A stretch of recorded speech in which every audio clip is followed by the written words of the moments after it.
Good evening, everybody. I'd like to call this meeting of the Clovis School Board to order. Mrs. Wilkerson, can I have a roll call, please? Absolutely. President Hamilton, Here. Vice President Martin, Here. Secretary Osborne, Here. Member Cordova, Here. Member Weigel. Here. All right, we've got a quorum. Could everybody please stand for the pledge and salute led by Mr. Weigel? I pledge allegiance to the flag of the United States of America and to the republic for which it stands, one nation, under God, indivisible, with liberty and justice for all. I salute the flag of the state of New Mexico, to see a symbol of perfect friendship among united cultures. Sit down. Okay. Looks like first item on the agenda is and we need a motion or to approve the agenda from 7/28. I move to approve the agenda for July 28th. Okay. 26th. Okay, that's a motion by Mrs. Osborne and a second by Mr. Martin. Mrs. Wilkerson, roll call, please. Yes, sir. President Hamilton, Yes. Vice President Martin, Yes. Secretary Osborne, Yes. Member Cordova, Yes. Member Weigel. Yes. It sounds like motion carried. Okay, second, we need approval of the minutes from the 6/23 meeting. I'll make a motion for approval of the June 23rd minutes. I'll second. That's a motion by Mr. Weigel and a second by Mrs. Osborne. Ms. Wilkerson, roll call, please. Yes, sir. President Hamilton, Yes. Vice President Martin, Yes. Secretary Osborne. Yes. Member Cordova, Yes. Member Weigel. Yes. Motion carries. Okay, down to the consent agenda. Does anyone have any questions on the consent agenda? I did No? not know. Okay. With that said, I'll entertain a motion. Mr. Chair, I move that we approve the consent agenda as published. Need a second? Second. Second. That's a motion by Mr. Martin and a second by Mr. Weigel. Mrs. Wilkerson, roll call, please. Yes. President Hamilton, Yes. Vice President Martin, Yes. Secretary Osborne, Yes. Member Cordova, Yes. Member Weigel. Yes. Motion carries. Okay, we're down to superintendent's report. Mrs. Russ? Thank you, Mr. President. For my first item, I'll invite Ms. Sarah Williams up for a canon update. Good evening, board members, superintendent. Only thing I have is we're excited for our back to school event tomorrow. Make sure you're hungry, I guess, because Walmart gave us 2,500 hot dogs. Oh, wow. So hot dog night, and then we'll have chips and waters, and I think Clovis has 15 tables. So you guys had a lot of response. It was very exciting. So you have a lot of schools that are going to be present, and then of course some athletics and things like that. So thank you guys always being, I pretty much come out and show out. So we're excited about that. We'll have lots of statics. We have 60 tables that are going to be set up with information, tons of back to school supplies, back to school book bags. We have jump castles, games, statics, you name it. It's going to be a really fun night. We're excited that you guys are going to participate with us.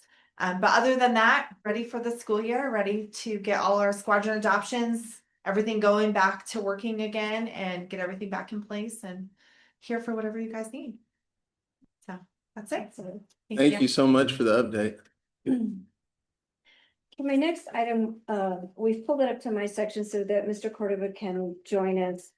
Bringing back to you policy, potential language change for policy B2150 that has to do with public participation at board meetings. And just as a reminder, your conversation was around shifting from an open forum to a limited open forum based on a situation that we had occur in consultation with the attorney. I've shared with you a little bit of feedback, have additional information to offer you as well. I think you just wanted to lead that conversation. Yes. Hamilton. Yes, ma'am. So, and I think after consulting the attorney, he gave us some guidance on limited forum and open forum, and then no forum at all. Is that correct? And I guess if I'm remembering correctly, I think in the limited forum, not only do the person have to speak directly to a subject matter that's on the agenda, but also it gives the board a little bit more control if they go off the subject, or if they bring up someone that they're not supposed to, if they bring up target an individual, the things that are prohibited. They can't, attack a kid or something like that, anything of that nature. And it gives us the reason, or it gives us the options of things that we can do to limit that, unlike the open forum to where we really have no control of it. Is that kind of what we got? Yes, Yeah. in our conversation with him, and I think one of the pointed questions that you asked us to explore a little bit further was, so what's different in how the board or the board president would handle a situation if it were an open forum setting versus a limited open forum setting? Yes. According to the attorney, then the board president could then interrupt the speaker and try to redirect them, and there wouldn't be that violation of First Amendment right that exists with the fully open forum, even to the point that if the situation warranted it, that the board could move to recess so that we could address that situation and then reconvene. And you don't have that latitude if it's just a completely open forum. Correct. I want to add that this has raised a really great opportunity for us to look at. I know, Mr. Regal, one of your concerns, and I think for all of the board, is that the public has the opportunity to express when they have concerns about something, when they have certain feelings about things, if they're needing more information. And so, although we have policies in place, Ms. Carpenter has been doing some research since that time, and we're looking at the processes that we have in place, how we could make that system more obvious and What channels to accessible. go to, kind of. Right, Right. which channels, how they could kind of direct themselves, make that more easily accessible and obvious on our website. As I said, we do have those processes in place, but we think that we could make that more user friendly, and we want to do that regardless of what your decision is tonight. But I did want to add that right. we're working to kind of take that to the next level, and so Yeah. we'll be bringing that to you either way.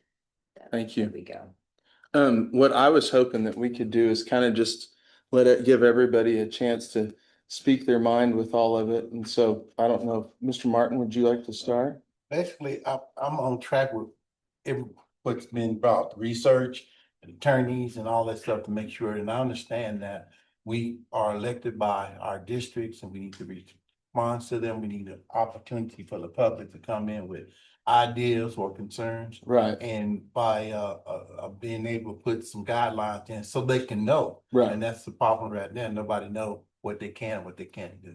Right. So I have no problems with it. Ms. Osmond? Well, I make notes, of course. Yes, ma'am. I spent some time with our board policy and with the new policy.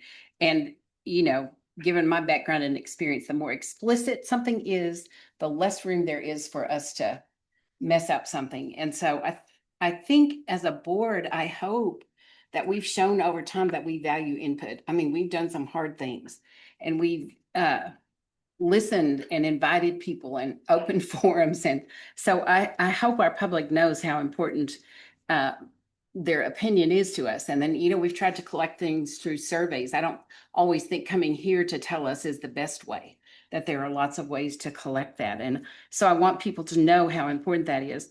I want to thank them for trusting us to implement the policies and the budget and Yes. the things that we have tried to do. And I welcome input about those things. One of the things that I appreciated about the new policy was that if they speak to an agenda item, they may actually get a response. Under the open forum, and they've said this to us, well, you're just sitting there like, that's the policy. Oh, right. And that would not change because we cannot address something that's not an agenda item. So if they come in and they speak to something that's an agenda item, that's a legitimate Mhm. business of the board, I think that's awesome. And I think that improves their opportunity for participation. But again, that's my opinion. I also, I'm an educator, so I would appreciate if I worked in a district that had a board that didn't encourage parents or whoever to come and call me out individually. Like I would appreciate a policy and a practice that allows for that to be dealt with in an appropriate way. We are not the appropriate body for that.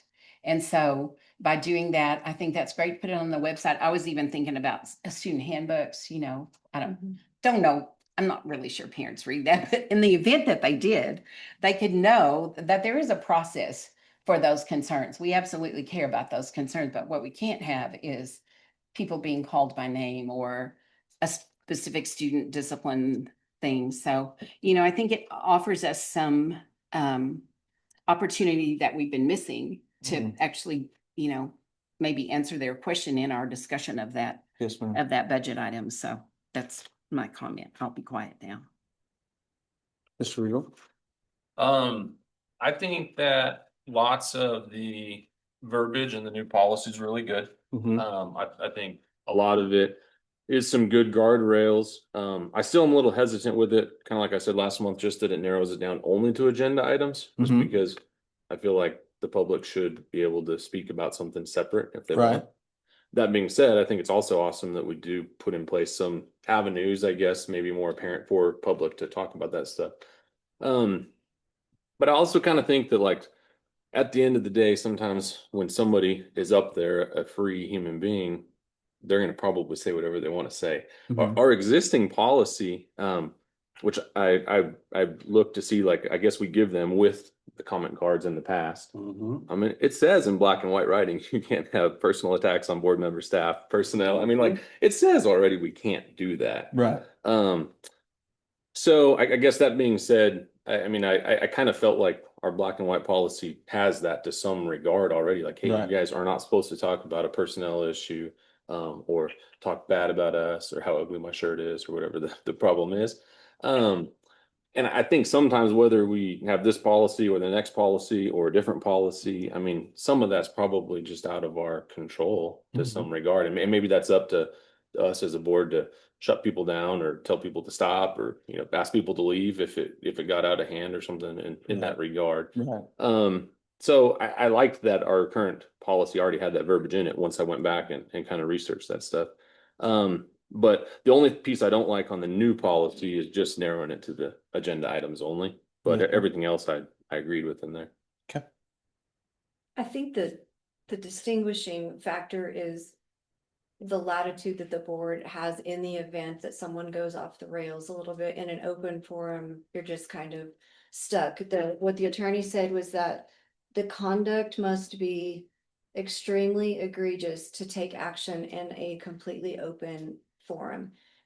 But in a limited forum, the board president has the latitude to be more aggressive, to interrupt, to attempt to redirect, and to move, quickly into a recess. So it gives the board some actual teeth to handle a situation if things go off the rails publicly. So I think that is the distinguishing. So in the current open forum, if John Doe's up here and he says, Nick Weagle's a horrible teacher and blah blah blah, we're not supposed to, or the board Right. president is not supposed to put up his hand and say, hey, like we gave you our policy. It says you're not supposed to talk about personnel Yeah, issues. because that's more of an encouragement of please comply with this on our speaker registration. Mhm. And I believe, Andy, if I'm remembering correctly, in our initial conversation with Andy, we don't have any teeth to enforce that. That's more of saying, please don't do that. We discourage you from speaking disrespectfully about personnel and just pointing out that an individual could have liabilities, civil liability for defamation or and so forth, but to be able to interrupt that And that's what we ran into before, that can become a violation of an individual's First Amendment rights if we're operating in an open forum where we haven't set those guardrails. So Okay. I think probably neither one is perfect. And I think you're right that humans will be humans. Yes, ma'am. Mr. Cordova? Well, excuse me, I'm gonna try to be as clear. My throat is a little bit rough from my procedure. But what happened the last couple of months, it kind of threw us into a whirlwind there. We have to make sure we protect personnel. We have to make sure we protect the students or teachers, and all that, which everybody is in agreement. And then also the Open Meetings Act, we can't, as a result of what happened the last meeting when I was president and I interrupted her, I didn't realize that I was in violation of her First Amendment rights. So we have to make sure that, we are doing everything we can to, not be in violation of them items. Again, when people go up and speak, we don't know what they're going to say. If they have an agenda, they're going to, say what they're going to say. But at the same time, I think we need to have control of, at least the president has control of the boardroom. We do value what the public says. They were the ones that elected us. That's right. But when it comes specifically to personnel matters, that is that is handled by the governing bodies there in the schools. In this case, Renee, they deal with personnel matters. The board doesn't. So, and that right there is in it's in the powers and duties of the local school boards. And it's handed down by the Secretary of Education and the PED. They're very firm about that. So we just have to make sure that we try to do what's right. It is really hard because somebody wants to go out there and say something about somebody, they're gonna, we all witness that. So from this point on, what's the best thing? What's the best road to take for the board so that we stay in line with all them items? That's the question there. Yes, sir. So for me, the way I look at it is I would never vote for anything where we totally did away with public comment, because I think it's very, very important that we hear our constituents. I mean, they're the people that elected us, and of course we're representing them. So we've got to know what their thoughts, what their wants, what their needs are. But we've got to balance that with protecting employees, protecting students. We've got to balance it with making sure that the things that we have listed in that policy about, not calling someone individually out or running someone down, or, God forbid they run a student down or something like that. We have to balance the two things. And we thought we had it balanced with the open forum. But when I think was it 2 meetings ago when that happened? When that arose, we figured out that we really didn't have any tools to combat it.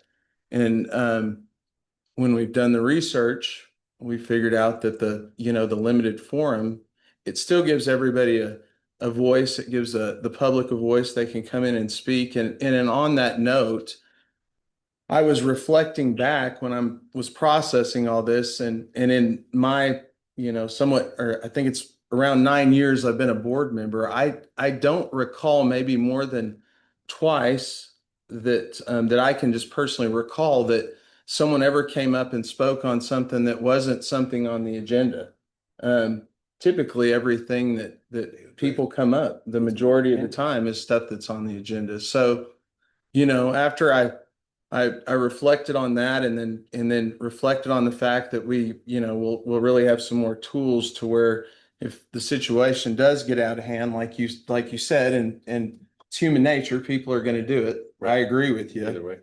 I think it gives us a little bit more authority to shut all that down without risking, a violation of someone's civil rights. So in my mind, I think coming back to the balance, I think the limited forum is what gets us there.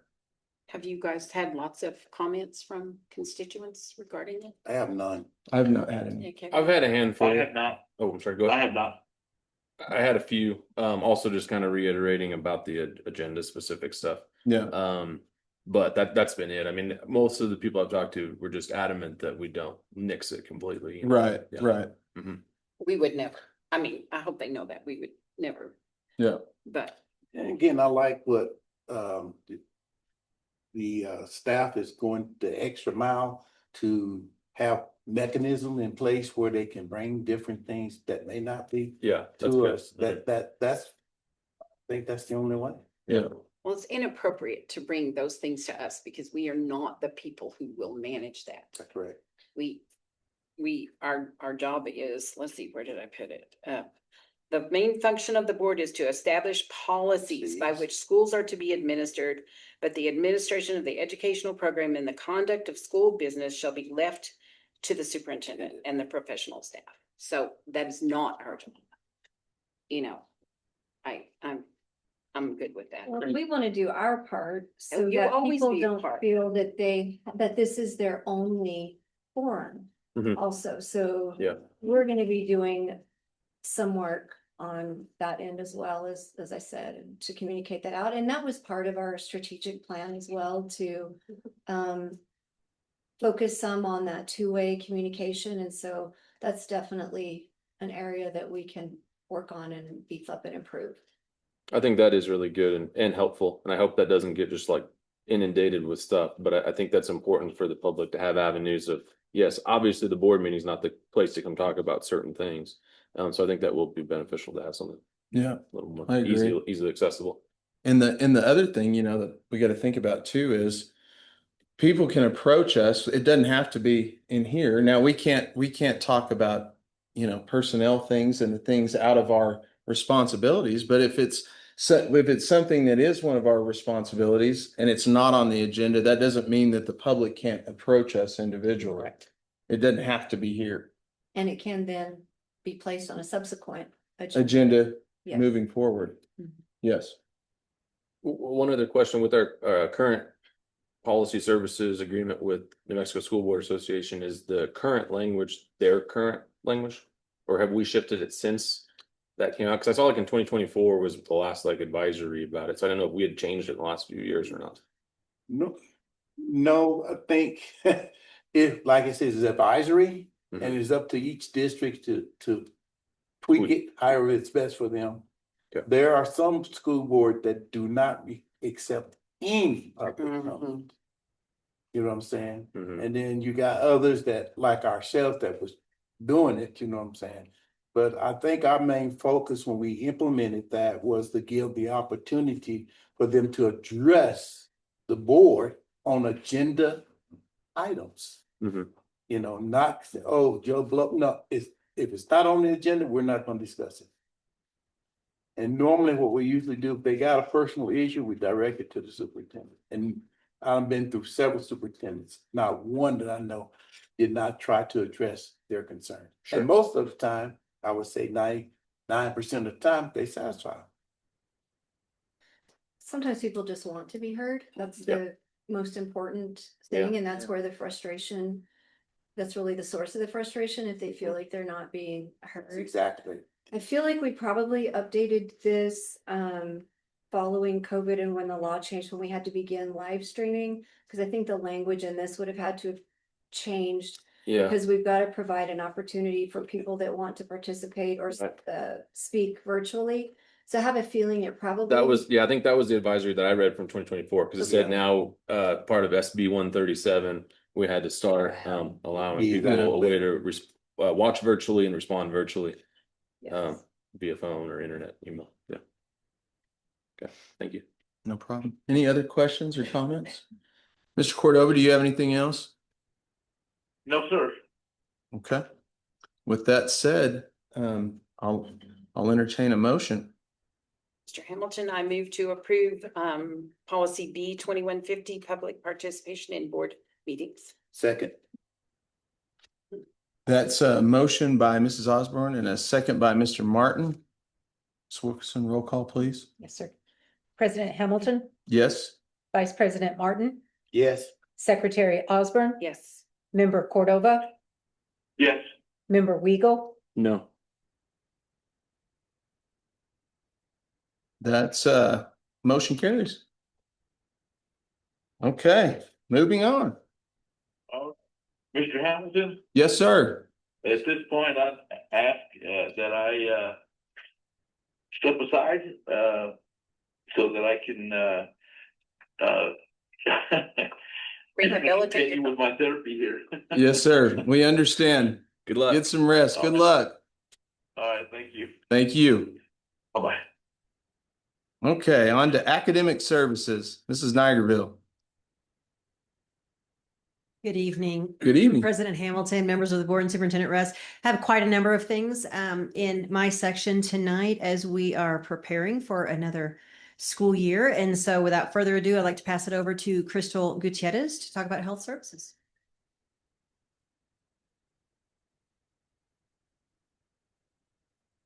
Good evening, President Hamilton, members of the board, Ms. Russ. Thank you for letting me have time to speak tonight. What you're looking at in front of you is some data that I'd like to present from last school year. Highlights everything that we've done in the nurse's office or for health services as a whole. So if you can see at the top, what we're most proud of is thanks to the dedicated work that our nurses do, that we are able to keep 90% of our students at school. You can also see that the day kind of reflects like a third of the day is for illnesses, a third of the day is for routine care, that is for diabetics, asthmatics, and things like that who usually have a daily care in the nurse's office. And then the last bit is injuries and other, which is usually pretty colorful. One of the other things I'd like to point out is at the very bottom, it shows that we had 274 of our students, athletes and band members attend our free health clinic, our free sports physical clinic. And it was a wonderful day. It was a busy day. But we could not have done this without our community partners. We had our coaches volunteer their time, but the healthcare providers around our town that volunteered their weekend, a full day for free. And that was really benefited our kiddos. They didn't have to pay. Usually it's a $30 copay with private insurance. So I was very thankful for their help on that and our nurses that showed up to help as well. So the next thing I would like to present is our updated health handbook for your review. Not too many changes, but on page 10, we have refined our protocol on impairment assessment and basically just outlining, showing our parents what that looks like. The team approach, there is no nurses or anybody on the school campus really identifying impairment. We're just making sure that they're safe to be at school or if they need to be at home. And so the next one is on page 11. It's an update basically to our community partner, again, is La Casa, who has our school-based health clinic, and they offer dental services to most schools. We're working towards getting that to be all schools because I'm sure you've seen their dental van and providing that care to students on campus, which is awesome. And we're just wanting to put that information out there to parents. Lastly, on page 12 is our cardiac emergency response plan. This is a part of the new House bill, and we have implemented a plan, and it'll roll out this year to our high school and eye academy, and then we'll work out all the kinks. And then after that, we will roll it out for all of our elementary schools. Lastly, I'd like to present our handbook for Los Niños Child Development Center. This was really new and exciting. I got to read some information from the Early Childhood Education and Care Department, which has a lot of different criteria that is necessary. We follow the New Mexico Department of Health as in the school setting. So we just aligned both approaches together. So we kind of get our kiddos used to our policies and procedures and what health requirements that they need throughout the school. So whenever they finish at Los Niños and they go on to the school system, they're kind of already aware of our policies and the paperwork that they need for their kids with health conditions. And I think that's it. So I stand for any questions that you have. Great job. Thank you guys. Thank you for doing the physicals and everything. It was our pleasure. It was fun. Yeah. Something else that stood out on your fact sheet there was the 15,000 or almost 15,000 phone calls to parents. I was like, oh my gosh, that's a lot. It is a lot. I know several of those were like Nurse Ashley at Zia from my own son, but Your own that's a kid. lot, 15,000. You guys are very busy calling parents. Still wearing out, Nurse Ashley. Yeah, she was busy. So that's awesome. Thank you guys. Well, thank you all. Thank you.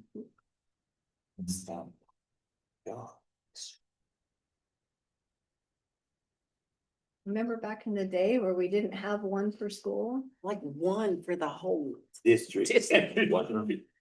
We've only had one per school just in recent history. That was after we really started looking at the Air Force report and those ratios. And so that's just been in the past few years. So that's huge. That is.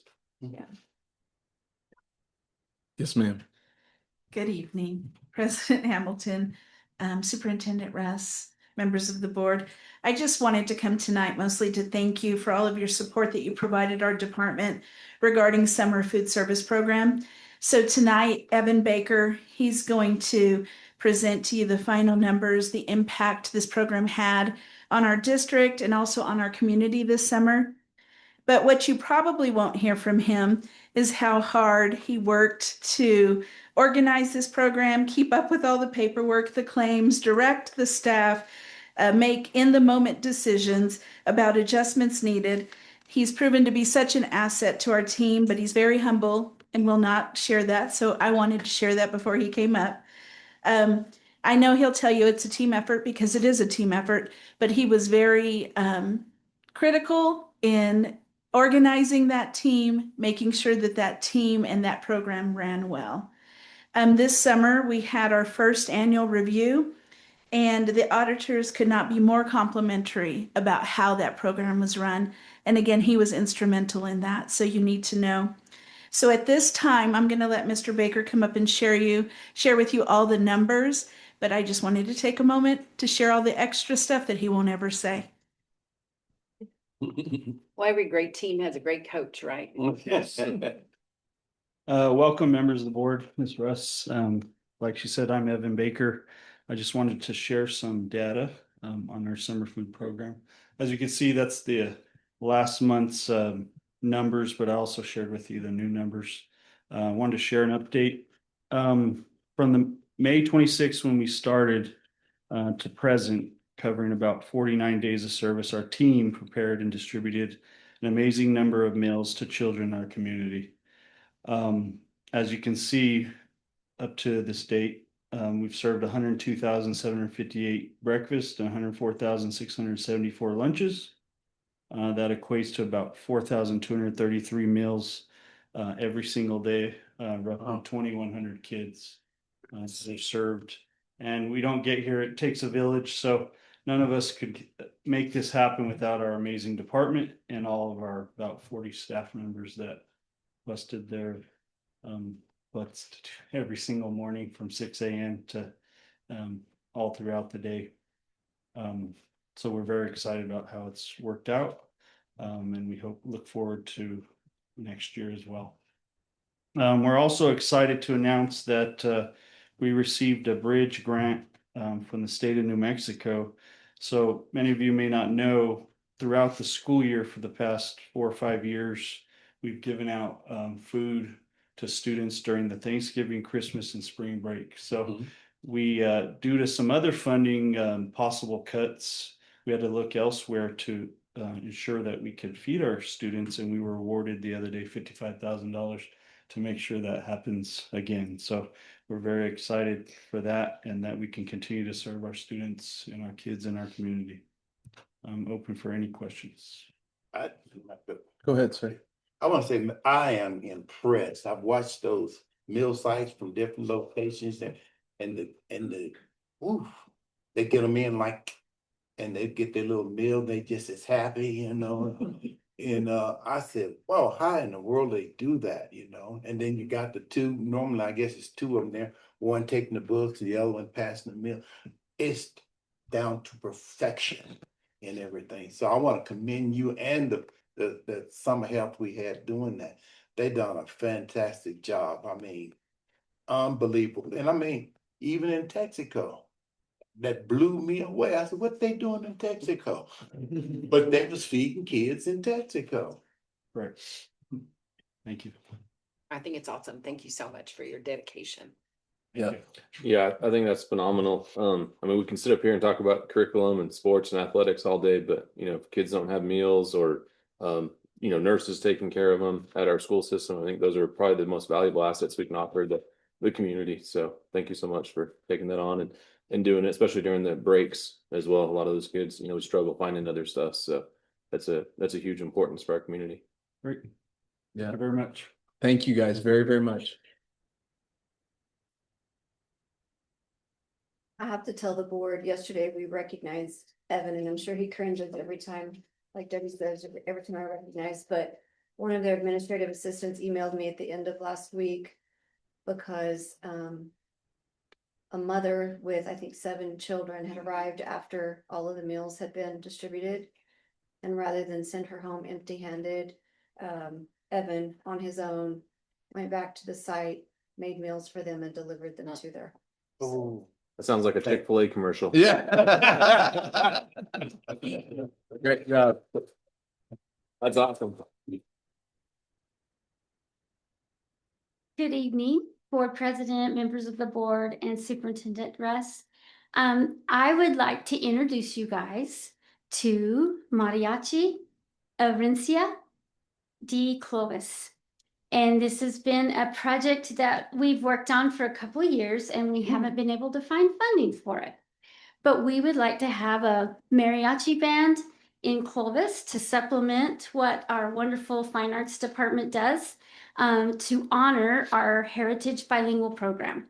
So with that, we tried to fund it through a title program, and they said no, because we have to supplement and not enrich in title. So we applied for an out-of-school time grant, and I worked with Mr. Pickett to say how we would do this. And so we're going to use the model that they do for the jazz band and offer a mariachi type band training for our Yucca Middle School and our 2 high school programs. That'll be a combined program. So the grant is a 3-year grant cycle. We asked for $80,000. We were awarded $50,000 the first year, and then we apply every year after that for an extended budget. So I'm kind of excited to get into that 3-year cycle. We did a lot of planning around this. We interviewed students and their interests. So we have names already of students that some have never played an instrument before and said, I'd love to learn. And some were like, yeah, we got tons of guitar players. So we've got a good selection to pick from. But this first year will be really on solidifying the program, recruiting kids, and finding the right person that will help us build the program over the next 3 years. So if you have any great people that would like to get a stipend for helping us develop the mariachi band, feel free to send them to Employee Services direction. Part of the purpose of this program is to be culturally responsive, and no cost for this after-school enrichment program. It's designed to expand our arts access to our bilingual students, promote cultural identity, and strengthen the school engagement for our middle and high school students. It aligns directly with the Yazzie Martinez ruling and the New Mexico Hispanic Education Act by providing equitable, high-quality learning opportunities. Our target, our audience is our 7th through 12th graders. And the schedule would be they would practice, or we would offer this program twice a week for about an hour. We are also going to connect with the after-school nutrition program, so those students will also be offered a after-school meal if they participate. We have done some brainstorming on eliminating barriers. So, of course, no cost to parents. The grant is going to pay for the wonderful instruments and the uniforms that they need. We also put in a transportation budget for any events that they go play at. There's like a mariachi band camp in the summer that they might need to go to the first year, and so we built that into the grant. It's open and inclusive, no prior musical experience required, and definitely will be there to support and encourage anybody to participate in the program. The budget is this first year $50,000 that would pay for the stipend. The stipend, we did match the like jazz band stipends, but we added a little extra for the development because it just takes a little bit more work to recruit and develop that. So with that, we have the stipend, the transportation, but most of it is going to supply equipment that's needed, sheet music, cases for equipment. I don't even know what all we really need. We took Chat GPT and it told us what we needed. So I guess that's what we'll get. I'm not sure, but we'll work with the person and get that. And so I wanted to bring that exciting news to you and let you know our logo and our model, and hopefully we can invite them for a little presentation at some point so that you can see the hard work of the kids and the benefits of this grant. And I stand for any questions. President, I'm gonna beat you on this one. That logo is out of sight. I will get I actually, I agree, but that wasn't what I was gonna say. and I'm gonna see that at the, what's called an MAA In the band. in the band. Mm-hmm. So I know we can do it. I mean, we got the talent, we got the kids, we can do it. Yes. Well, we always go to bilingual days and other school districts bring their band there. And I'm like, why don't we have a mariachi band? We have one of the top bilingual programs in the state. And where's our band?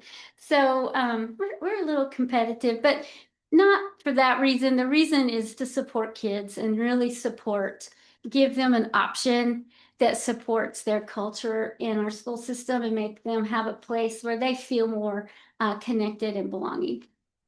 Fantastic. I was just gonna say that he's not on the phone anymore, but I do know someone that if you need a singer for your band, I have heard him sing before. He's pretty good, actually, Mr. Cordova. So We don't need him, but his daughters are pretty good. yeah. There you go. There you So go. you're saying that's where I should start There recruiting? Start there. He can Start do there. some good recommendations, I guarantee. I'll Okay. mention it to him tomorrow. Okay, excellent. Well, thank you guys. We appreciate ya. Thank you.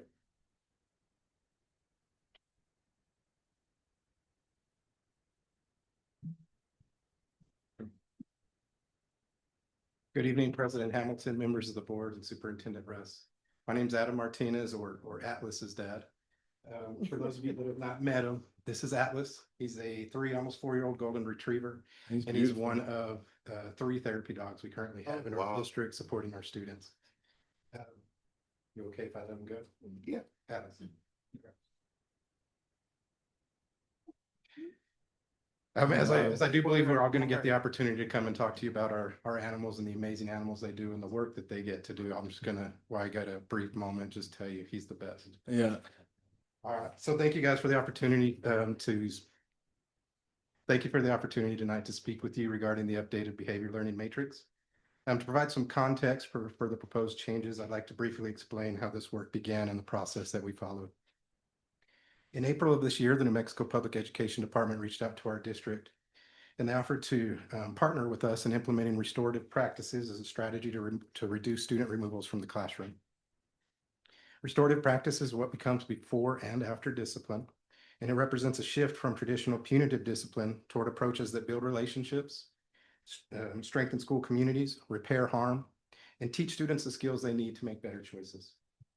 Although our partnership with the Public Education Department is new, restorative practices themselves are not. Our district has incorporated restorative practices for several years through accountability projects, structured days, and other interventions designed to promote learning and accountability. Following that invitation, 2 colleagues and I had the opportunity to attend 2 professional learning sessions hosted by the Public Education Department in Albuquerque. In May, we attended the Leadership Institute, where we received training on restorative circles and community building practices. In June, we participated in a data session and reframing behavior training, where we explored how schools can respond to student behavior in ways that improve outcomes while maintaining accountability. One of the most impactful parts of these trainings was getting to hear from Matone Public Schools, a model district in the state who spent the past 5 years implementing restorative practices. They shared their journey, the challenges they encountered, and more importantly, the results they achieved. Their work not only reduced student removals, but has also strengthened school culture, improved relationships among students and staff, increased family engagement, and created safer learning environments. As we began discussing how restorative practices could be implemented within Clovis Municipal Schools, it quickly became apparent that one of our greatest challenges was our current discipline matrix. Historically, our discipline matrix has relied heavily on exclusionary consequences, such as in-school and out-of-school suspension. While those consequences certainly have a place, we recognize they were often being used without teaching students the replacement behaviors necessary for long-term success. As a result, we frequently saw the same students committing the same behaviors year after year because the behavior itself was never effectively addressed. Recognizing this need, I began researching discipline matrices from across the state. I looked at Raton, Santa Fe, Carlsbad, and Las Cruces, to name a few. I also met with administrators throughout our district to better understand the strengths and limitations of our current system. Using that feedback, I developed the first draft of the document before you this evening. While I did refer to it as a first draft, the document before you is in reality much closer to draft number 30. After months of revisions and valuable feedback, we've reached the point where implementation, not continued revision, is the next step. On July the 8th, we hosted a stakeholder meeting that included parents, administrators, and community members. Although the document was still a working draft, the feedback we received was overwhelmingly positive. Participants appreciated both the direction of the matrix and the emphasis on balancing accountability with opportunities for students to learn from their mistakes. The revised draft was then presented to district administrators on July the 17th. Once again, the overall response was very positive, and we incorporated several of their thoughtful recommendations that further strengthen the document. The first significant change is reflected in the title itself. Rather than referring to this document as the discipline matrix, we are proposing the new name Behavior Learning Matrix. This change represents more than a new title. It reflects a new philosophy. While student accountability remains an essential component of our work, the matrix now emphasizes teaching expected behaviors, providing meaningful interventions, utilizing restorative practices, and helping students develop the social and behavioral skills necessary for long-term success. Consequences remain an important tool. However, the primary goal is to promote growth, learning, and positive behavioral change rather than punishment alone. Another significant change is moving from 3 separate discipline matrices to a single K-12 behavior learning matrix. This creates greater consistency across the district, reduces confusion, and ensures students are held to common expectations regardless of grade level, while still allowing for age-appropriate administrative discretion. Before highlighting a few of the changes, I'd also like to briefly explain how the matrix is organized. The opening page outlines the purpose and intent of the behavior learning matrix and provides guidance to administrators regarding the use of professional discretion, required parent contact, restorative interventions, and other expectations for implementation. Offenses are organized into 3 levels based on severity, with an emphasis on limiting student removals when the student's continued presence does not present an immediate risk to the safety of students, staff, or the learning environment. Throughout the matrix, we've worked to provide clear behavior definitions, more consistent responses, and multiple opportunities for restorative interventions at every level. While restorative practices extend far beyond discipline and influence our overall school culture, tonight's discussion is focused specifically on how those principles are reflected within the behavior learning matrix. Additionally, the matrix has been updated to include several new behavior categories that reflect the evolving challenges our schools are facing, such as technology misuse and falsification. These additions provide administrators a clearer guidance, improve consistency, and in decision-making, and better address behaviors that were either undefined or insufficiently addressed under the previous matrix. This proposed behavior learning matrix represents months of research, collaboration, and feedback from educators, administrators, parents, community stakeholders, and the New Mexico Public Education Department. It is designed to maintain accountability while placing a greater emphasis on teaching appropriate behaviors, strengthening relationships, and creating safer, more supportive learning environments for all students. If approved, this will not represent the end of this work. It will represent the beginning. Because this matrix represents a meaningful change in how we respond to student behavior, we will continue meeting with administrators, parents, community stakeholders, and students throughout the school year to evaluate implementation, discuss challenges, gather feedback, and recommend revisions as needed. Our goal is to ensure the behavior learning matrix continues to evolve alongside the needs of our students, staff, and community. Thank you for your time, and at this time I can stand for any questions. Any questions? I like it because the tiered part kind of matches the MLSS layers, and I think it's a good alignment of expectations, behavior, and academics. So thank you and all those who helped. Looks awesome to me. Thank you. I also think consistency is real important. So it's kind of nice just to have it like black and white in writing, you know, some of the very basic stuff, the dress code or tardies and stuff like that. It's really nice to just have in black and white writing of what's expected and what's going to happen after a certain number of them and stuff. So thank you for your work on it. Thank you. Thank you, everyone. Thank you, sir. Good evening, President Hamilton, members of the board, and Superintendent Russ. For those of you who don't know me, I'm Mindy Senna, the district's Title IX director.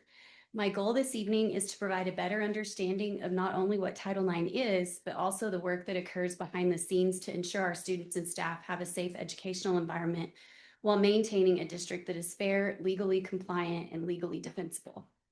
So tonight's presentation is intended to provide a clearer understanding of what we do as a district and our responsibilities under Title IX, the processes we're legally required to follow, and the work that occurs behind the scenes. I'm also going to be sharing some relevant data that you should have in your packet in the work that we've done over the past 2 years. Title IX is a federal civil rights law, and because Clovis Municipal Schools receives federal funding, we're required to comply with these federal regulations. The purpose of Title IX is pretty straightforward. It's to help ensure that every student has equal access to educational opportunities in an environment free from sex-based discrimination and harassment. One important aspect of our process is that anyone can make a Title IX report. Reports can come from students, parents, employees, community members, or even anonymous sources. To ensure concerns can be reported whenever they arise, we have a phone that we maintain after hours for reporting. Every report is important because someone believed a concern warranted attention, some kind of attention. Not every report ultimately falls under Title IX, but every report is carefully reviewed to determine the appropriate response. In some cases, the concern may be addressed through another district policy or procedure, but regardless of the pathway, our responsibility is to evaluate every report thoughtfully, respond appropriately, and ensure concerns are handled consistently and in accordance with applicable law and district policy. When a report is received for Title IX, the first responsibility is to conduct what we call a jurisdictional assessment. So we look at where the conduct occurred, whether it occurred within the district's education program or activity. That includes out-of-town trips and things like that also. Whether it affected a student's equal access to education, and whether the reported conduct meets the Title IX legal standard of being severe, pervasive, and objectively offensive. To remember that, our attorney refers to it as SPOO, S-P-O-O. If the report falls under Title IX, we initiate the formal Title IX process and immediately offer supportive measures to all parties, the respondent, the complainant, and anyone involved. If it does not meet Title IX jurisdiction, the concern is then referred back to the school to be addressed through the behavior matrix and other applicable procedures. It's important to understand that not meeting the Title IX threshold does not mean that the concern is ignored. Every report receives an appropriate response, and supportive measures are considered whenever appropriate. At Clovis Schools, we offer training. We believe that the best approach is to be proactive, not reactive. So each year, our employees go through the Safe School Vector Title IX training. I think Ms. Carpenter spoke about that at the last board meeting. That's required for anyone in the schools. And then I also provide an in-person training for all staff at the beginning of the school year. Students also receive age-appropriate Title IX instruction through grade level bands. These lessons focus on recognizing inappropriate behavior, understanding how to report concerns, and knowing where they can seek help. Education remains one of our strongest tools in preventing misconduct before it occurs. Earlier this month, Superintendent Russ received the U.S. Department of Education's recent Dear Colleagues letter, reaffirming school districts' responsibility under Title IX and other federal laws. The letter emphasizes the importance of responding promptly to reports, conducting thorough investigations, and providing supportive measures while ensuring staff are properly trained. It also wants us to maintain investigation procedures that are timely, meaningful, and consistently implemented. It's not just simply a policy that exists on paper. I believe the work that Clovis Schools has already put in place reflects those expectations and positions our district well as far as federal oversight continues to increase. So whenever we look at the roles within the process, because we're required by law to have a designated Title IX coordinator and then those that fall under, the Title IX director is my position. Due to the size of our district, we have, and the number of Title IX related situations that come in, we also have a separate incident investigator. Their role is in the process is intended to ensure fairness, neutrality, and compliance. The incident investigator assists schools with investigations involving Title IX concerns, but also student conduct matters, which is what Mr. Martinez was speaking about. They also look at employee concerns and then other investigations as requested by district administration. The investigator conducts interviews with student, staff, and witnesses. They review written statements, electronic evidence, social media, and security footage that we may have available. They coordinate with law enforcement and outside agencies when appropriate for that situation, and prepare a neutral investigative report summarizing the facts so that that can be handed over to district administration, the school principals, and/or employee services as needed. The completed report goes to those, and it is in compliance with federal policy. If a report meets Title IX criteria and goes through the process, per law, we have a designated decision maker who's a neutral party, and they determine the final outcome for what's going to happen in that situation. In addition, the investigator tracks students involved in multiple investigations, allowing us to identify patterns of behavior across students, campuses, and then over time too. The process allows principals and assistant principals to remain focused on instructional leadership while ensuring investigations are conducted consistently, objectively, and thoroughly, ultimately promoting a safe educational environment for students and staff. So you have some data there over 2 years, kind of understanding the workload behind all of this. During the 24-25 school year, our office received approximately 480 phone calls and referrals involving reportable behaviors. During the 25-26 school year, that number increased significantly to 857 calls and referrals.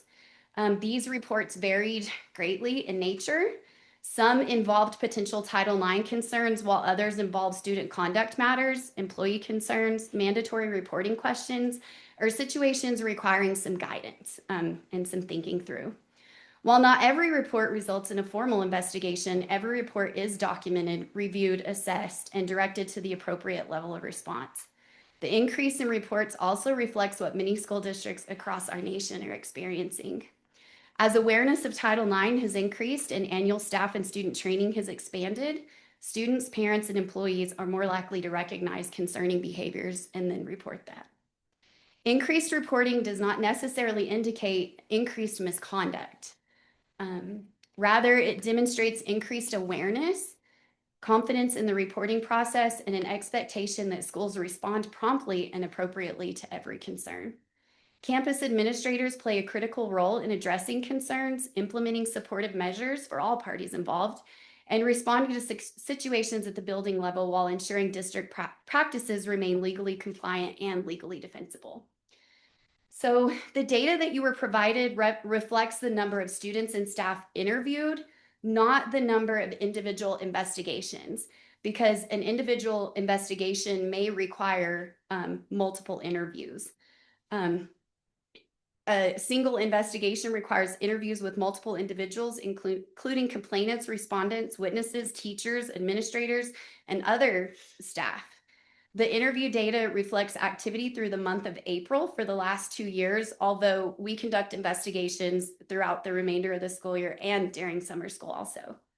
So looking at the comparison between 24-25 data and 25-26, you're going to see the overall numbers remained pretty consistent, changing from 425 to 426. Again, that was April of one year to April of the next year. And although the total number of interviews remained about the same, we experienced a significant increase in Title IX related interviews. Those interviews increased from 246 to 314, representing an increase of about 68 interviews, or approximately 28%.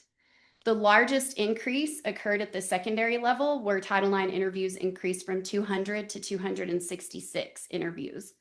While the interview totals remained pretty consistent, the increase in Title IX related interviews mirrors what districts across the country have experienced. From our perspective, that's encouraging because it means that students, staff, and families know how to report concerns, and they trust that those concerns are going to be taken seriously. The information you have represents much more than numbers to us.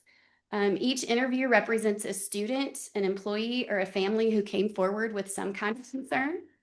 Each report required an assessment, documentation, consultation, and appropriate response.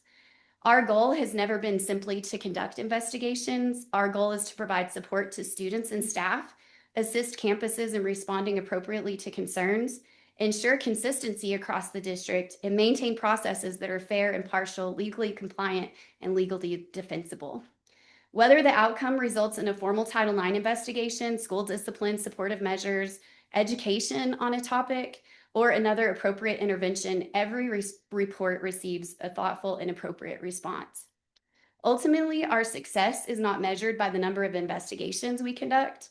It is measured by our ability to respond promptly, support those involved, ensure fairness, maintain legally compliant and legally defensible practices, and provide our building administrators with the support they need so they can remain focused on what I believe they do best, and that's serving in their schools as instructional leaders. So together, those efforts help us ensure every student has equal access to a safe educational environment. So thank you for your time this evening and for your continued support of us in maintaining safe and equitable learning environments for all students and staff. And I'm happy to answer any questions.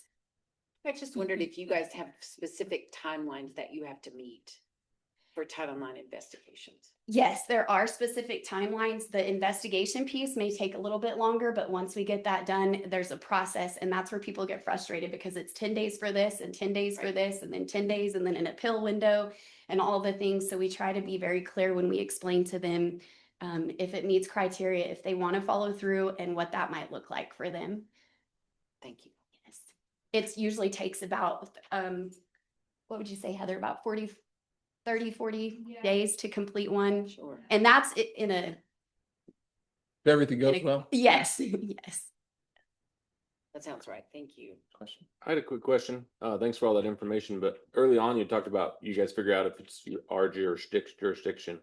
If it's not, if it's not within the school's jurisdiction, then we hand it off to whatever the appropriate party is, the law enforcement or somebody else? So we're mandated reporters. So if it needs to be referred to CYFD and or law enforcement, we do that. We have a school resource officer that is with Clovis Police Department, and we work really closely to them.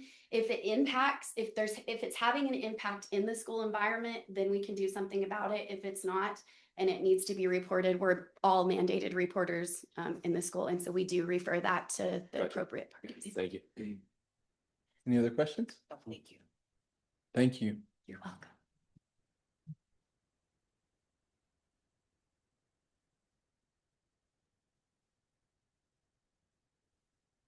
So short. Good evening, President Hamilton, Superintendent Russ, and members of the board. I'm Lee Morris, Director of Curriculum Assessment. And the first item I have for you is presenting K-5 elementary math curriculum. And I just wanted to point out a few items as you take time to review it. You will consider it at the next board meeting, not tonight's.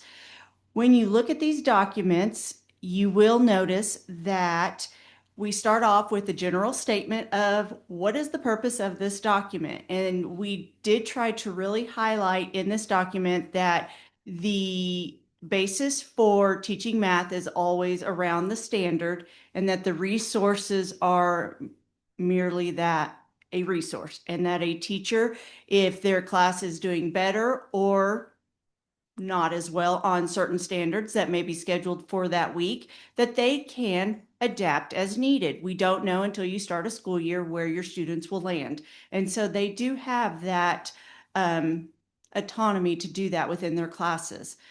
The next thing you will see is something you did point out last time is the standards heat map.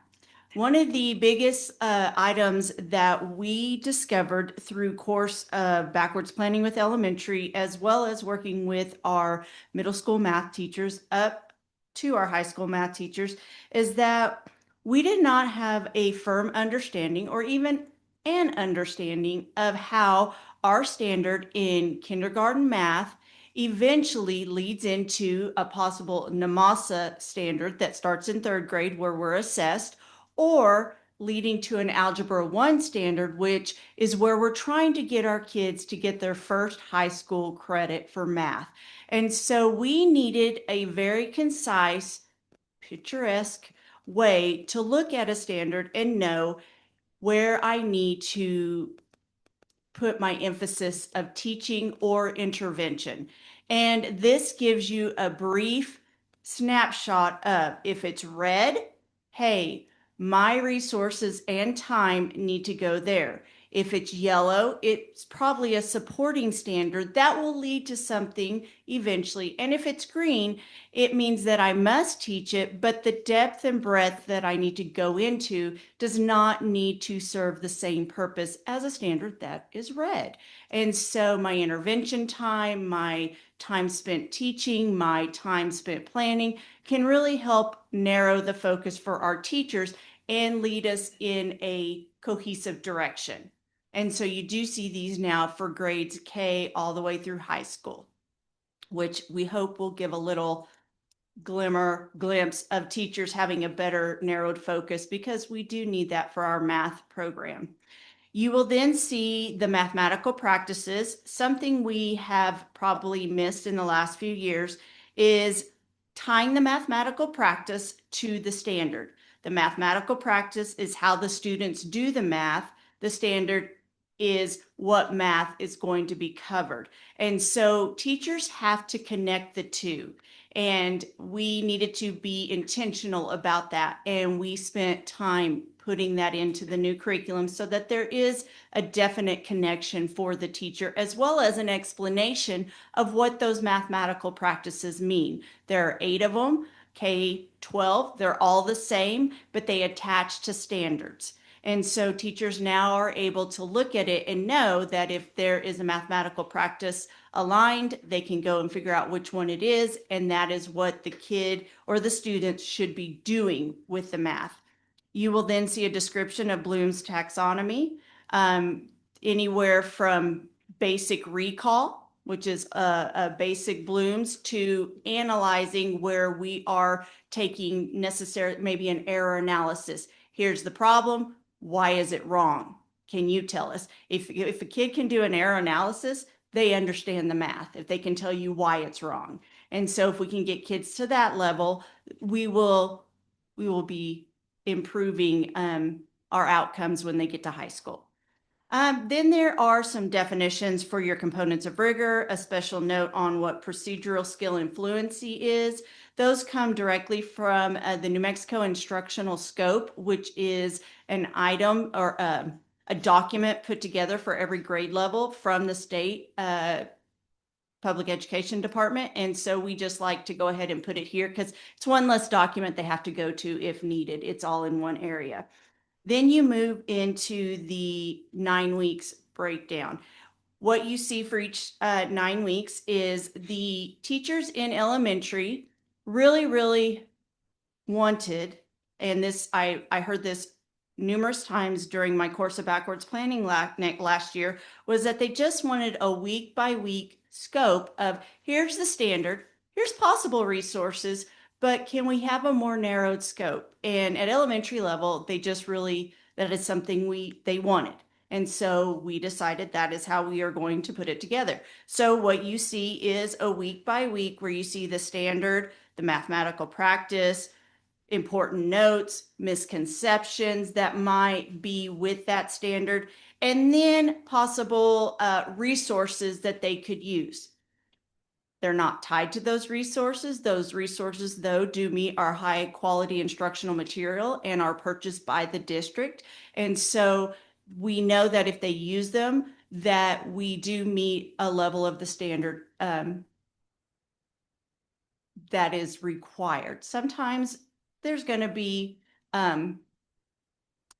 holes in everything, but if we can get our teachers to understand the standards, they'll be able to recognize where those items we may need to lift up the skills and help build some bridges that may not be apparent in the resource, or not apparent, may not be in the resources. And so it just helps them break it down.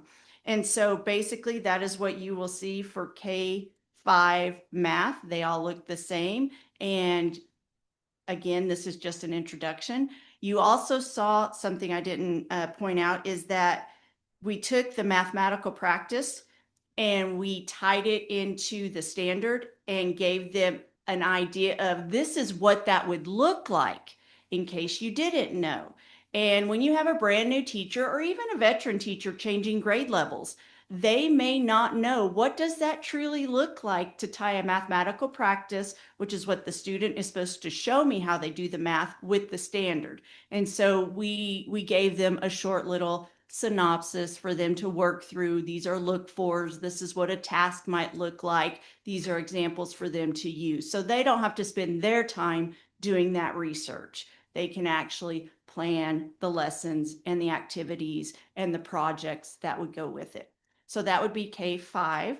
I don't know if you would have any questions for that because, as I said, tonight is just an introduction of that, and you will consider that at your next board meeting.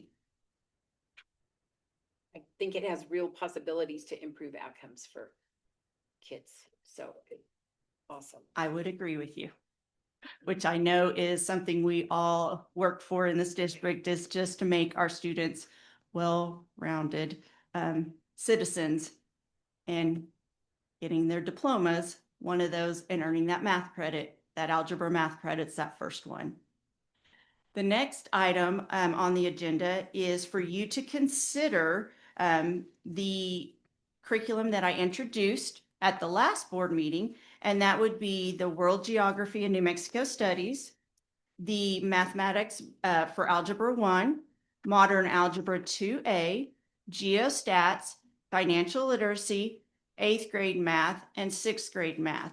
As I let you know at the last meeting, 7th grade was not created yet. However, I did meet with a group of 7th and 8th grade math teachers last week.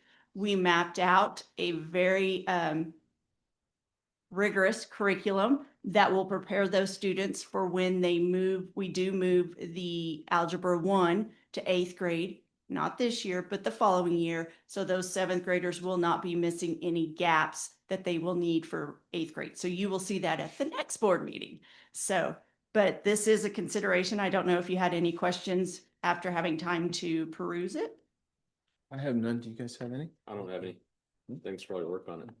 Thank you. It is a lot of stuff and it's a lot of work with teachers, but we get in there and try to get it done and mapped out for all of our teachers to be able to use easily. And it is a consideration item. Do we need everyone listed individually, or can we just say secondary curriculums? It's kind of, it looks like we can just do it all together. Mm-hmm. The way I'm reading it, 7 through 8. Right. You can do it, Mr. Oh, Martin. yeah, I make a motion that we approve the consideration for the secondary curriculum items 1 through 8. Second. It's a motion by Mr. Martin and a second by Mr. Weigel. Mrs. Wilkerson, roll call, please. Yes, sir. President Hamilton, Yes. Vice President Martin, Yes. Secretary Osborne, Yes. Member Cordova, Member Weigel. Yes. Motion carries. Thank you. Yes, ma'am.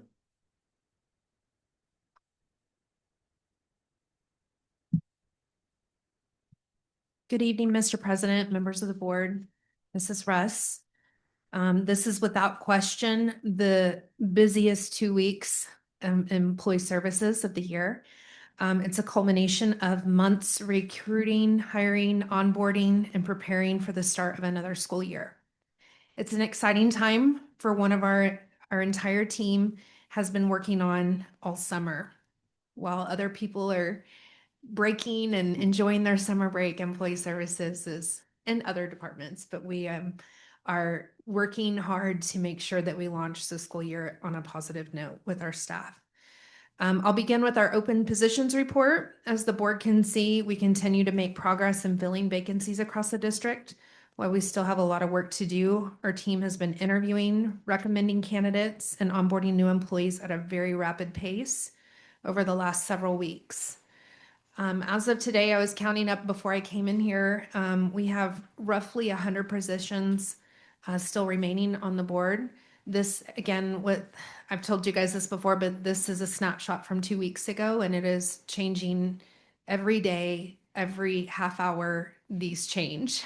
And so that was a look 2 weeks ago, but we are still holding steady about 100 openings. But we have pulled our teaching positions down to 18 roughly right now, starting the school year with 18 long-term subs. Hoping to get that down before school starts. But What was it last year? oh, I don't know. I will have to rewind and check that. It's typically About the about same. 18. Yeah, right about 20 is where we typically hover Yeah. for. For a district our size, that's fantastic. Yes.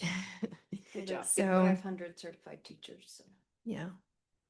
So we have many additional candidates that are either on interview schedules or currently in the recommendation process as we speak. We host interviews daily. Tomorrow marks another exciting milestone. We officially open Los Niños Child Development Center. I'd like to personally invite all of you to come join us tomorrow from about 12 to 1, just as, to come walk the building with our CMS administrators, stopping by from 12 to 1 for a preview of the center. We will also be holding our first parent open house from 2 to 4 tomorrow and welcoming the children in so they can see their new spaces. And then on Thursday morning, we'll welcome our very first students. And at this point, we have approximately 55 to 60 kids that we expect Thursday morning, but it can hold up to 96. And we anticipate once we get it up and going that everyone's gonna want to be there. So we anticipate it filling up very quickly. As excited as we are to open the doors this week, we also want to recognize that the project represents for our district and our community.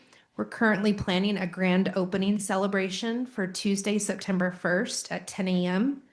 The Clovis Curry County Chamber of Commerce will be joining us for a ribbon cutting ceremony, and we'll be inviting local and state dignitaries, community partners, and those who helped make this vision reality to celebrate with us.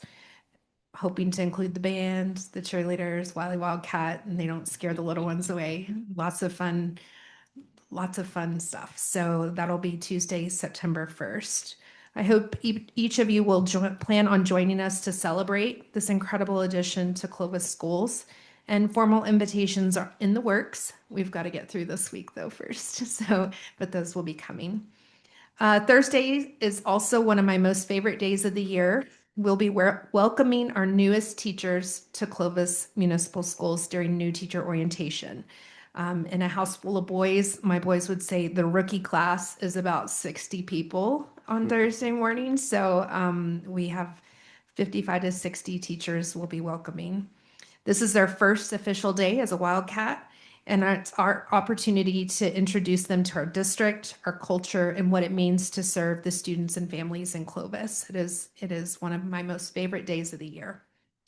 All other staff will report next Monday, and we will have our annual celebration district-wide convocation the following Friday that I'm sure Ms. Russ will be sharing with you.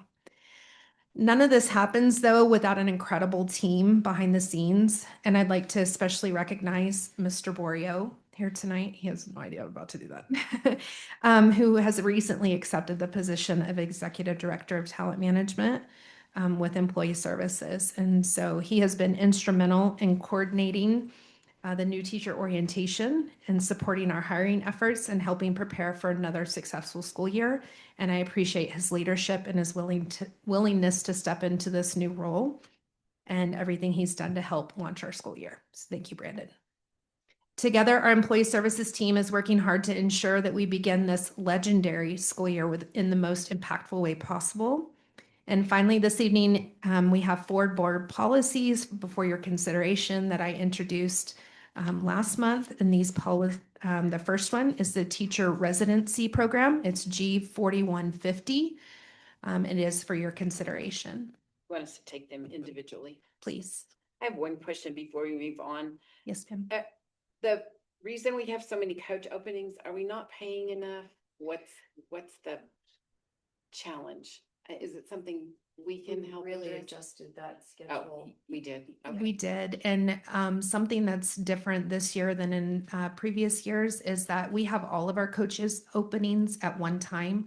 We used to just open them by season, where you'll notice that there's basketball open right now, there's track open right now, and those are spring, winter sports, and we wouldn't typically open them until Time for the after sport. fall.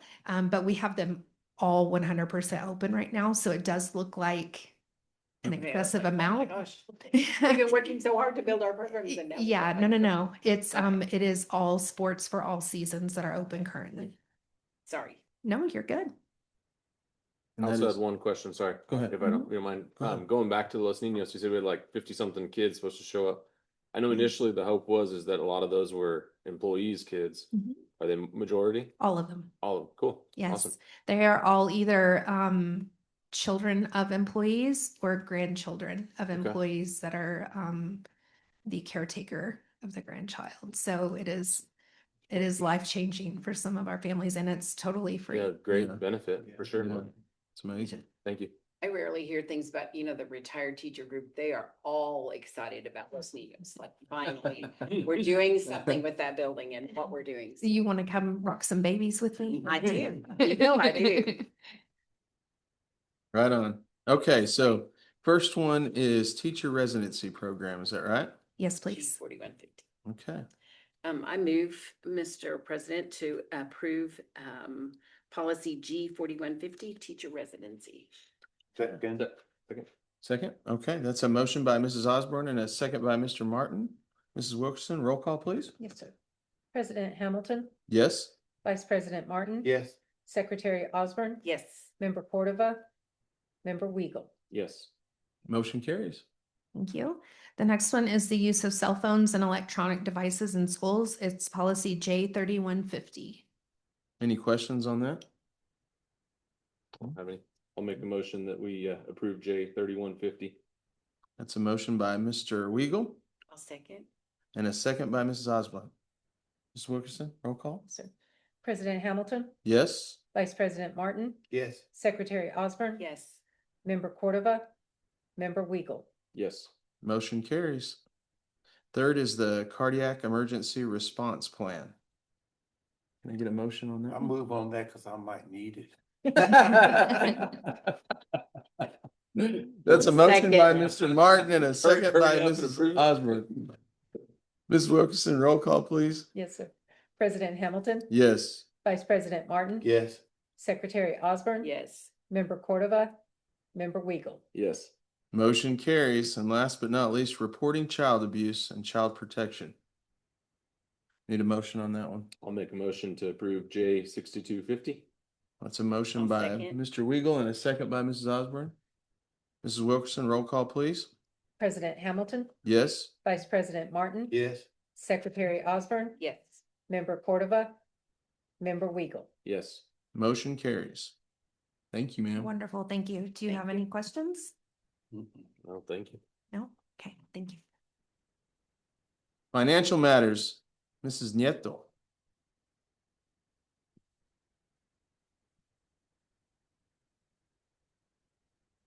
Mine's really simple tonight compared to the last board meeting. So good evening, President Hamilton, members of the board, Superintendent Russ. I have two consideration items for you tonight. And the first one is one that we bring yearly. It's an authorization to submit a budget adjustment request prior to board approval.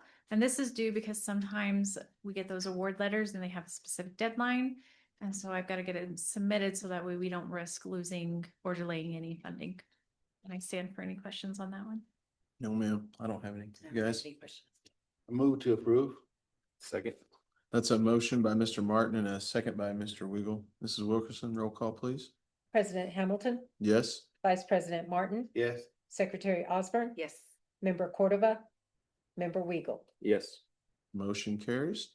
The second item I have is salary schedule 8 on related service providers. The only change that we have is just adding the incident investigator under the certified 183-day column with the bachelor degree required. And I stand for any questions. Okay. No. No. I'll make a motion to approve that. It's a motion by Mr. Weagle, Salary schedule 8. Sorry, I wasn't looking at it. I'll second. second by Mrs. Osborne. Ms. Wilkerson, roll call, please. President Hamilton, Yes. Vice President Martin, Yes. Secretary Osborne, Yes. Member Cordova, Member Weagle. Yes. Motion carries. Okay, Thank you, ma'am. Operations. Mr. Summers. Good evening, President Hamilton, members of the board, Superintendent Russ. I'll try to make this as quick as possible. I do have two consideration items for you tonight. The first is the transportation contract, otherwise known as the fleet service contract. These are this contract is for to and from transportation services through Adair Inc. Very boilerplate contracts, probably the same contract you've seen before you for the last 30 years or so. So I'll stand for any questions with regard to the fleet services contract. None for me. Do you have any? Move to approve. Motion Martin. I'll second. That's a motion by Mr. Martin and a second by Mrs. Osborne. Mrs. Wilkerson, roll call, please. President Hamilton, Yes. Vice President Martin, Yes. Secretary Osborne, Yes. Member Cordova, Member Weagle. Yes. Motion carries. Perfect. The second item for consideration before you is the activity transportation agreement. Also with Adair Inc. These are the special activities, whether that's athletics, whether that's field trips. These are the things that are not the to and from services. Again, something similar you've had before you every year. And I'll stand for any questions you may have. I have none. My only question was, is some of those parts and the gas verbiage and stuff was highlighted all in yellow. Is that just different than last year, or was that just bring that to our attention? Or Yeah, I think ultimately we made a shift because of the allocation that was provided. I will get back to you, Mr. Weagle, on that exact reason why we I'm did fine that. with But it. I just, of course, I didn't see last year, so I just didn't know if that was changing. That's why we Then were sure. adding something or. Change every year. it does change every year. And the allocation unfortunately does change every year. They've been changing the formula for several years, and we still just haven't quite gotten it right. Because of the price of fuel, right? It's hard to. Correct. Adjustment to. Plus the urban versus rural transportation as well. Yeah. Dense population density. Okay, thank you very much. But I'll stand for any other questions if you'll provide me the opportunity to get back to you, Mr. Weagle. No other questions? It's a consideration item. It's the same thing. Move to approve. Move to approve. Second. Second. Okay, that's a motion by Mr. Martin and a second, or a motion by Mr. Martin and a second by Mrs. Osborne. Mrs. Wilkerson, roll call, please. President Hamilton, Yes. Vice President Martin, Yes. Secretary Osborne, Yes. Member Cordova, Member Weagle. Yes. Motion carries. Okay, thank you. I just have a couple of other updates that I want to inform you of, we have made some changes to our athletics handbook this year. The primary change is we've simply reorganized it, made it easier to read, hyperlinked a lot of the mentioned documents, whether it's NMAA bylaws or student athlete code of conduct, things of that sort. We have added 2 additional things. The first thing will be found on page 11. If you are looking at the document, about the 3/4 of the way down, it's the specialization category. We recognize that a lot of our student athletes tend to have a sort of tug of war if they want to participate in 2 sports at the same time, or a sport that's in the off season while competing in a sport that's in the on season. So we've created a process to make sure the communication channels between those 2 programs stay open, that parents are in agreement with it. And if there are any conflicts, we prioritize one sport over the other.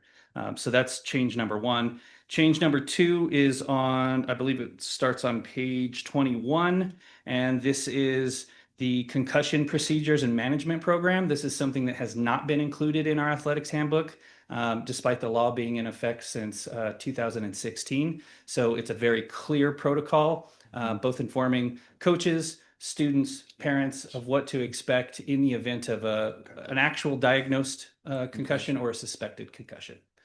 With that, I'll stand for any questions you might have. Makes sense. I do like the format. Seems easier to. Thank you very much. Okay.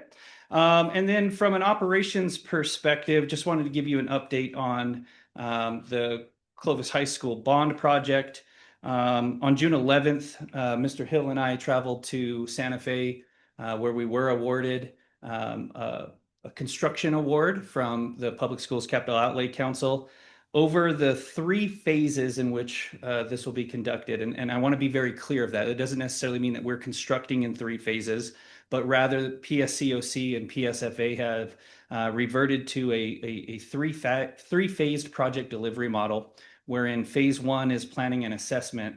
That includes things like, and I want to get you the specific language, educational specifications, including stakeholder engagement, building systems analysis reports, site and boundary surveys, land title research, topographic analysis, flood hazard analysis, geotechnical investigation, and owner representative services. That first phase is known as planning and assessment. It should be the shortest phase, and Clovis has actually been kind of fast-tracked through the planning and assessment phase, thanks to the work of Mr. Hill and his associates. That first phase, the state has awarded us $193,600. That's 64% of the share of the projected total costs of $302,500. Phase 2 will be the design phase. The state has awarded $10,112,000, which again represents 64% of the total cost of $15,800. And then phase 3 is the actual construction phase, which we would anticipate taking place somewhere in the neighborhood of the year 2008, maybe late 2027, 2028, not 2008, excuse me. 2028, maybe late 2027, but I'd rather under promise and over deliver. To which the state has committed $90,814,400. Again, 64% of the $141,897,500 of the anticipated cost of that phase. So over the life of this particular project, the state has committed to $101,120,000. Our local share would be $56,880,000, which finally starts to make sense to me when my wife says, I have to buy it. It's 66% off or 64% off. Like, it's a steal. Now it makes sense. The entire project is estimated to be $158 million total. So with that, I'll stand for any questions. It's exciting. That's exciting. It is very exciting. I think we're really excited to see ground be broken and new buildings going up, but I do want to kind of temper the expectations and let you know we're probably about 12 months to 18 months away from that. But the process is starting. And so our award letter has been signed and accepted. We will be engaging in a memorandum of understanding with PSFA for that planning and assessment phase, and we'll have a kickoff call in the next couple of weeks. So Very exciting stuff. Mr. Hill, thank you for all your hard work. I know you had a lot to do with us getting that money, so I appreciate it. And same to you, sir. Thank you for Yeah, the Our pleasure. Thank you very much. update. Thank you. Yeah. I was gonna ask real quick, Mr. Summers, so you mentioned the 60-some%. What was Yes. the rough number of our bond approval? So the first bond is 20 million. Okay, 20. 20 million. Yes, Okay. sir. So the anticipated I guess the anticipated model is a 3-phase bonding cycle Mhm. for 20 million each. Okay. Yes, sir. Thanks. So a total of 60. Total of 60 million. Okay. So we have work to do. And the total was 150. 158 for the entire Or project. 160. Okay. Yes, sir. All right. Thank you. Of course. Thank you. Makes sense. Thank you, sir. Thanks to our voters too, who approved that. Yeah. Yes. Okay, we're on to announcements. Mrs. Russ, Thank you, sir. take us home. All right. Yes. We've got our campus staff returning on the 3rd, but it is an optional remote day for them to have some time to work on their online required annual training. Then staff development will occur August 4th through the 7th. Information will be coming out with the specifics for convocation. Our goal this year is to get in and get out so that they can have some more time at their buildings. So there won't be lunch or anything afterwards. We just have the program. We're dealing with a lot of transition with our Tyler system, with our Synergy system. And so we're trying to honor that, but it's going to be a wonderful morning. Then on August 10th, Monday, August 10th, our students in grades 1 through 12 will return, with kindergarten and pre-K beginning that Wednesday on August the 12th. And then we will return here August 25th for our next regular Board of Education meeting. Right on. A lot going on. Lots going on. Okay. With that said, I will entertain a motion to adjourn. I move to adjourn. Second. Second. That's a motion by Mrs. Osborne and a second by Mr. Weigel. All in favor? Aye. Meeting adjourned.